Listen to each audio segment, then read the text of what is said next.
We met next day as he had arranged and inspected the rooms at number 221B Baker Street, of which he had spoken at our meeting.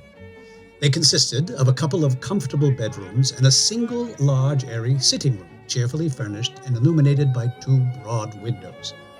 So desirable in every way were the apartments, and so moderate did the terms seem when divided between us, that the bargain was concluded upon the spot, and we at once entered into possession. That very evening I moved my things round from the hotel, and on the following morning Sherlock Holmes followed me with several boxes and portmanteaus. For a day or two we were busily employed in unpacking and laying out our property to the best advantage, and that done, we gradually began to settle down and to accommodate ourselves to our new surroundings.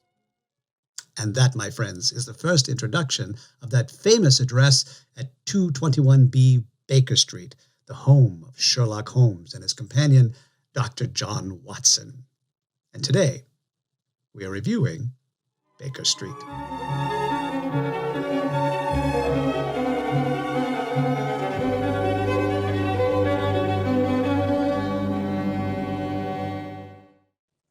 Okay, so I don't really have an English accent, but I'm David Dorian Ross, the founder of the Virtual Pipe Club, and this is the Virtual Pipe Club on YouTube.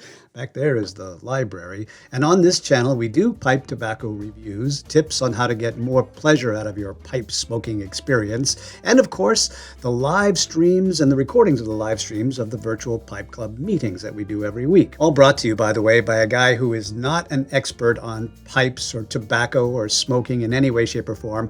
I'm just a guy who really enjoys the hobby and finds it endlessly fascinating. So if any of that seems attractive to you, then I invite you to hit that subscribe button and of course the little bell icon, because that's how you know every time we put up something new on this channel. So today I'm reviewing a tobacco blend known as Baker Street. It was put together by John David Cole over there at the Country Squire.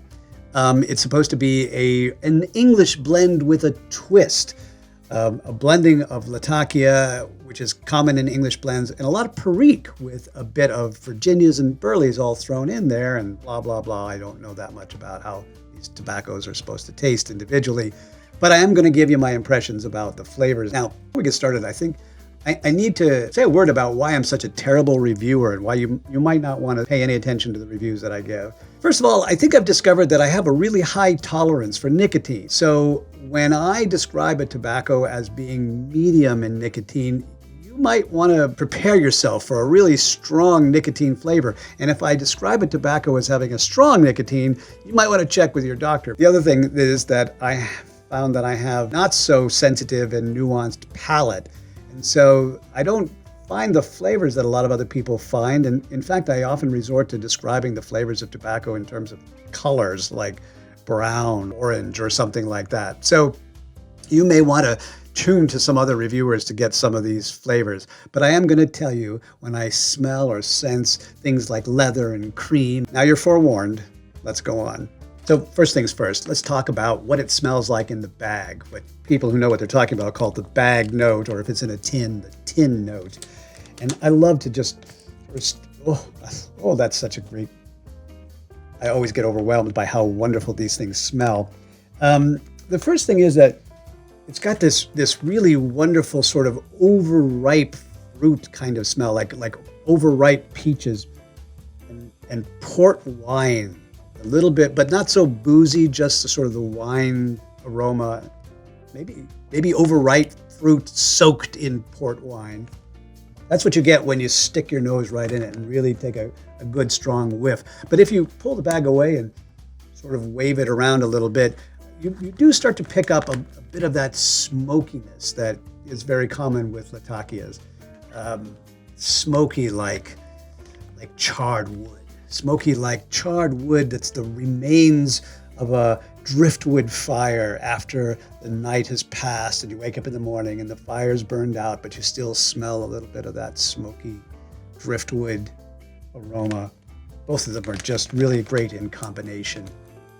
I always say fill your nose with the bag note or the tin note before you go on to smoke it, because it'll enhance the flavors that you get once you light up.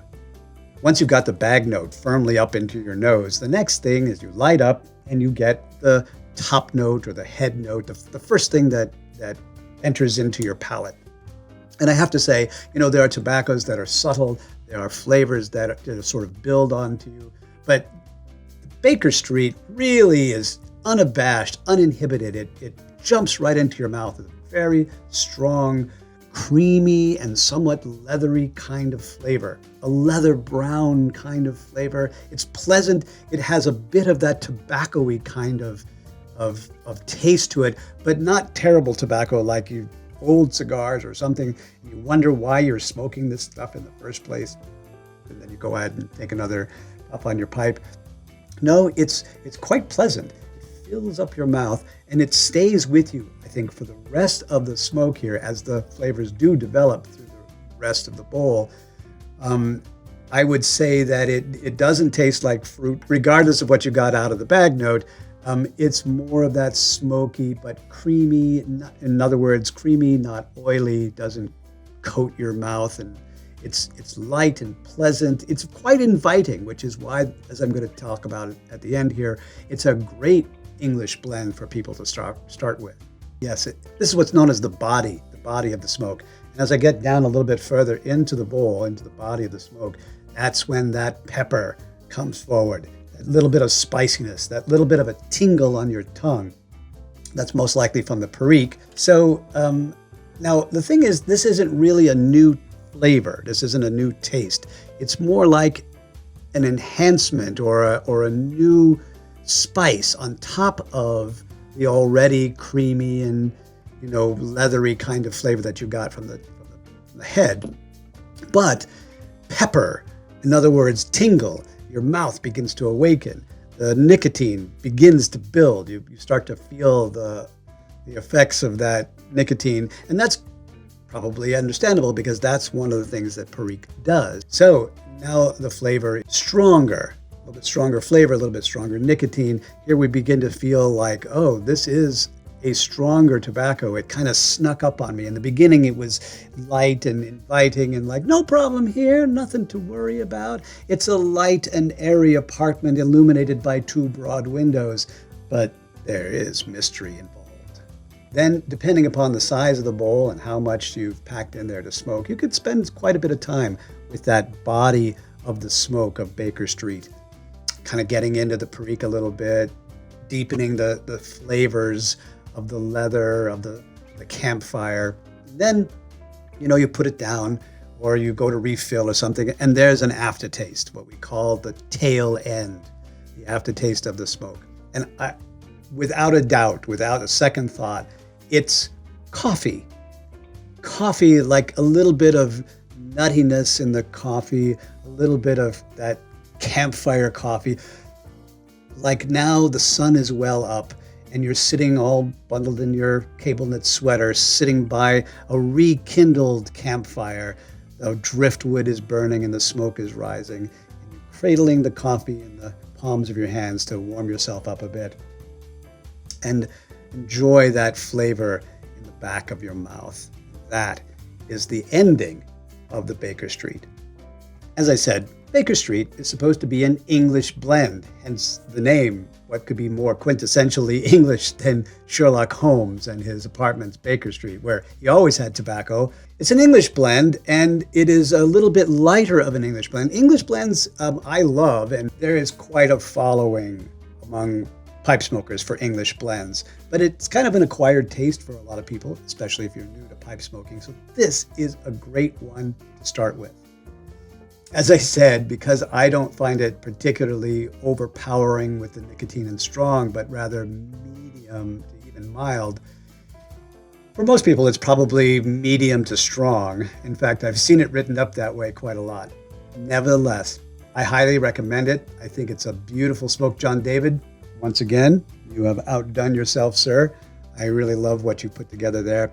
And that is something that I think you could sit down with while reading a book, probably A Study in Scarlet, which is the first book where Sherlock Holmes and John Watson are introduced, and of course, 221B Baker Street. Anyway, my friends, thanks for listening. Hope you have a great smoke. And now, as I always say, how'd I do?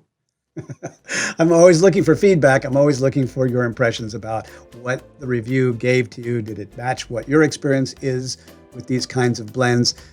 Is it something that makes you want to get out there and either try Baker Street or go camping and light a driftwood fire? Either way. And whatever your impressions are, I'd love to hear about them. If you think it's terrible, if you think I suck, please let me know. If you think that it's good enough, please let me know. I always want to hear. And now, as always, a shameless plug for the Virtual Pipe Club. The Virtual Pipe Club is an international group of friends, men and women, who gather every week to sit around for convivial conversation around their favorite hobby, smoking pipes, pipe tobacco, pipe carving, pipe business, pipe blends, all kinds of things having to do with that. We often have a guest speaker. Last week we had the man who created the Bones and the Briar cigar, Chris Morgan. I'm going to put a link right up there so that you can go watch that video.